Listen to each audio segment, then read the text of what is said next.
Brian Mudd Show is on News Radio 610 WIOD.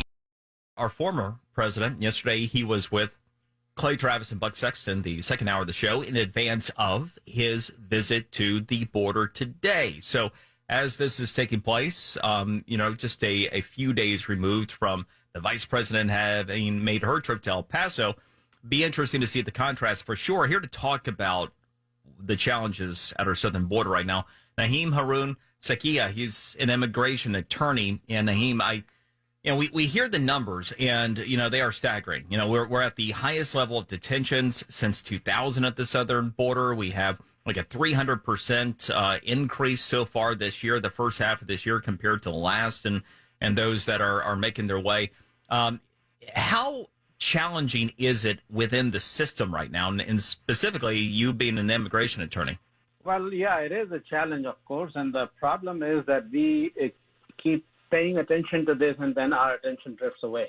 So I think these border visits are very good to draw attention to this problem, and we have to make sure that we shoulder this problem and its solution with the border communities who are actually being left to deal with all these issues, messy issues on their own, along with the CBP, which is really struggling.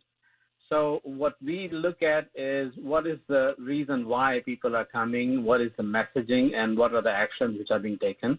Obviously, the previous president's policies were effective in drastically cutting down the numbers of people who are showing up at the border. And now the messaging is different, or at least that is being heard differently, even if the message is formally from the current vice president was, do not come to the border.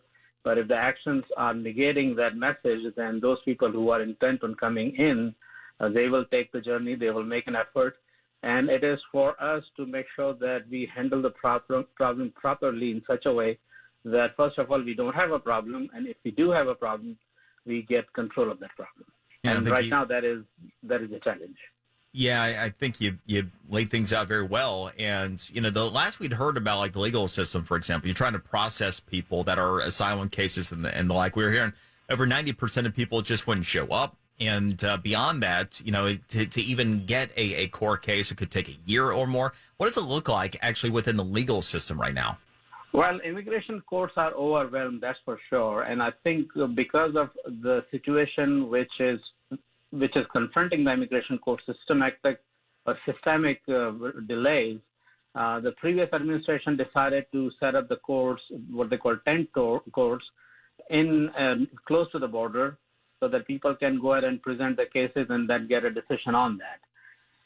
In 2019, the then Secretary of Department of Homeland Security decided that he will exercise his authority to remove people expeditiously, which is usually reserved for people coming from Mexico and Canada and nationals of Mexico and Canada. This was extended to third country or other countries' nationals as well. So they came to an agreement with the Mexican authorities that these people who are coming into the United States will get their credible fear hearing with the immigration officer, and then if they have a facially valid case, they will be given court hearings, but while the court hearings are being scheduled, they will have to wait in those tent cities across the border in Mexico. What that did is when the notices were sent out to those people, they were either not getting those or they were not able to come into U.S., and the courts were issuing removal orders in absentia.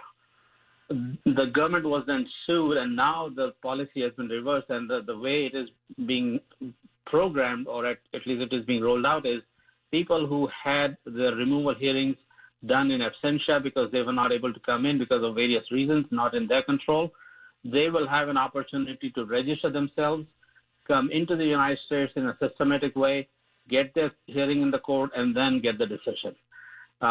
So this has been going back and forth. Unfortunately, the solutions which were presented in the past and the solutions being presented today, they both have challenges. And I think we really need to fight the problem rather than fighting among ourselves. Thank you very much for the time, and the analysis and the info as well is really, really helpful. Appreciate it. Thank you.